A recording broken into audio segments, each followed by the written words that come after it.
जय यीशु। स्वागत है सेक्रेड स्क्रिप्ट सोर्स चैनल पर। मैं हैना मरे और आज हम आपके साथ एक खास कहानी साझा करने के लिए आए हैं जो हमारे अत्यंत प्रेरणास्पद बाइबल के निर्गमन ग्रंथ 15 अध्याय के 22 से 25 का हिस्सा है।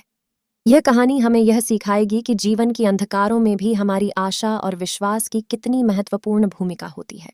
इस खास कहानी को सुनने के लिए हमारे सदस्य जूड लॉ की आवाज का इंतजार करें जो आपको इस कहानी में ले जाएंगे।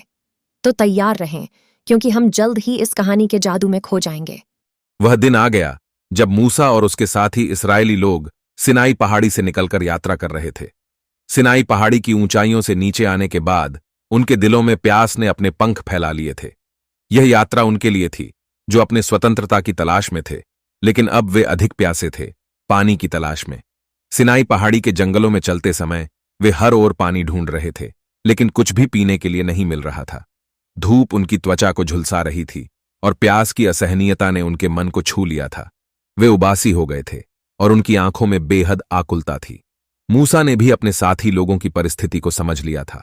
वह भी प्यासा था, लेकिन वह आशा से भरा हुआ था। आशा की वो छड़ी जिसे वह नेतृत्व कर रहा था, वो यात्रा अग्रसर थी और प्यास की भाग्यवश उन्होंने एक सुनसान जगह पर रुकी जहां एक पुराना जल कुआं था। यह एक आशा की रात थी और उन्होंने इस कुएं को देखकर उम्मीद से भरा हुआ दिल रखा। मूसा ने उनके साथी लोगों को इस जल कुएं की ओर बढ़ाया और सभी ने उसमें जल लेने का प्रयास किया, परंतु जब वे पीने की अपेक्षा से पानी को मुंह में डाले तो वे हैरान रह गए। जल बेकार था, बेहद कड़वा और अपीत था। यह उनकी प्यास को और भी बढ़ा दिया। वे थके हुए, निराश और अब और भी अपेक्षाओं से भरे हुए थे। उनके दिल टूट गए और वे मूसा के पास आकर उससे शिकायत करने लगे। मूसा, हम बहुत प्यासे हैं।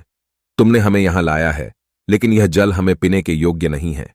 मूसा ने इस निराशा को देख और समझ लिया कि यह उनके साथी लोगों के लिए एक आजमाइश का समय था, तो वह यहोवा के पास प्रार्थना करने गए।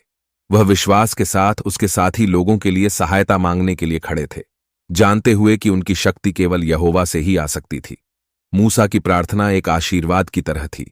एक आशा की रात के अंधकार में जब एक असामान्य घटना हुई, यहोवा ने मूसा को मूसा की पेड़ की छड़ी को दिखाई जो आकाश से नीचे आई। वह छड़ी एक स्वर्गीय संदेशक के होने का प्रतीक था और मूसा ने उसे गंदे जल में डाल दिया। जब छड़ी जल में गिरी तो जल का स्वाद मीठा हो गया। यह अच्छी तरह से मूसा और उसके साथी लोगों के लिए यहोवा के करुणा और सहायता का प्रतीक था। इस खास घटना से हमें सीखने को मिलता है कि जीवन में अगर हमारे सामने कठिनाइयां आएं तो हमें आशा और विश्वास बनाए रखना चाहिए, चाहे हमारे साथ कुछ भी हो। बाइबल में भी 2 प्रमुख शास्त्र उद्धरण हैं जो इस संदेश को पुष्टि करते हैं। प्रेरणा स्रोत: यहोवा पर सदा भरोसा रख, क्योंकि प्रभु यहोवा सनातन चट्टान है। यशायाह 26 का 3 आशा का स्रोत: क्योंकि मैं जानता हूं कि मैं जो योजनाएं आपके लिए रखा हूं वे शांति की हैं और नहीं की बुराई की, ताकि तुम्हारा भविष्य और आशा प्रेरणादायक हो। यिर्मयाह 29 का 11। इस कहानी से हमें यह सीखने को मिलता है कि चाहे जीवन कितना भी कठिन क्यों ना हो, हमें यहोवा में आशा और विश्वास बनाए रखने का आदर्श मिलता है। हमें यह समझना चाहिए कि हमारी आपकी सभी समस्याओं का समाधान हमारे मानने और प्रार्थना करने में है, और हमें निरंतर आशीर्वाद और सहायता की आस के साथ बढ़ते रहना चाहिए। इस कहानी का संदेश है कि हमें यहोवा के साथ जुड़कर अपने जीवन की कठिनाइयों को पार करना है, और हमें अपने परिवार और दोस्तों के साथ इस संदेश को साझा करना चाहिए ताकि वे भी आशा और विश्वास का स्रोत खोज सकें। आपका धन्यवाद कि आपने हमारे sacred script source YouTube channel का साथ दिया। आप जुड़े रहें और हम आपके लिए और धार्मिक कथाओं और आदर्शों को लेकर आएंगे।